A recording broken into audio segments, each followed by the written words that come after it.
আল্লাহর কথার কোনো মাথা আমি কিছুই পাই না। মাথা কোনটা কোনটা। সারা দেশ উত্তাল এখন বাউল আবুল সরকারের মুক্তির দাবিতে, কিন্তু অনেকেই এড়িয়ে যাচ্ছেন বাউলের দোষটা কি। বাউল আবুল সরকার নিজেকে জাহির করতে গিয়ে সরাসরি আল্লাহকে কটূক্তি করে বক্তব্য দিয়েছেন। তিনি বলেছেন আল্লাহর মুখ নাকি মুখ সে বুঝেন না। আল্লাহ এক মুখে যে এত কথা কয়, আল্লাহর মুখ কয়টা? খালি কয়টা না, ওটা মুখ না মুখ, এটাও আমার জানা দরকার। সম্প্রতি আবুল সরকারের একটি বক্তব্যের ভিডিও সামাজিক যোগাযোগ মাধ্যমে ছড়িয়ে পড়ে, যেখানে দেখা যায় আবুল সরকার মানিকগঞ্জের একটি মঞ্চে বক্তব্য দিচ্ছেন। সেখানে তিনি আল্লাহ ও কোরআনের আয়াতের অপব্যাখ্যা করে কথা বলেন। মাথা কোনটা এটা আমি পাই না।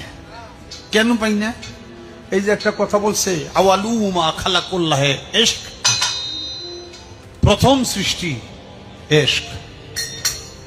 আওয়ালু মা খালাকুল্লাহে মিন নূরি, নূর, প্রথম সৃষ্টি নূর।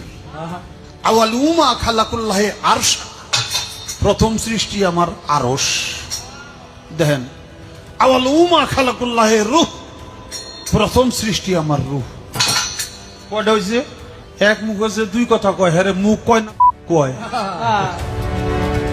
এই ঘটনার জের ধরে রোববার মানিকগঞ্জে তৌহিদি জনতার সঙ্গে বাউল সম্প্রদায়ের সমর্থকদের সংঘর্ষ হয়, যেখানে খালি চোখে দেখতে গেলে মনে হচ্ছে বাউল সম্প্রদায়ের উপর মানুষ চড়াও হয়েছে, কিন্তু ঘটনার ভেতরে গেলে বেরিয়ে আসছে আসল ঘটনা।